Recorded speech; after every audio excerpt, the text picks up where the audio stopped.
বন্ধুরা, এটা হলো বকখালি। বকখালিতে যে ট্রলারে করে মাছ আসে না, সেখানটায় মানে এখানটায় অনেক ট্রলার আছে, যে বিভিন্ন রকমের মানে অনেক নদীর মাছ, অনেক রকমের মাছ তোমরা দেখতে পাবে। এখানটা প্রচুর পরিমাণে মাছ নদীর, দেখতেই পাচ্ছ তোমরা যে এখানটা প্রচুর পরিমাণে মাছ। এখানটায় সমস্ত মহিলা থেকে হ্যাঁ কিংবা ছেলেরা সমস্ত মানে এখানটা কাজ করে। তো এখানে দেখতে পাচ্ছ চিংড়ি মাছ, লোটে মাছ বা পমপ্লেট, কেন অনেক রকমের মাছ এখানটা মানে পাওয়া যায়। দেখতেই পাচ্ছ যে এখানটা শুধু খালি মাছের আড়ত, এখান থেকে যায় মেন কাঁটাতে।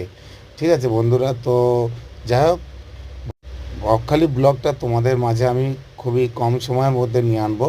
একটু এডিট কমপ্লিট না করার কারণে বকখালি ব্লগটা একটু আসতে লেট হচ্ছে বন্ধুরা।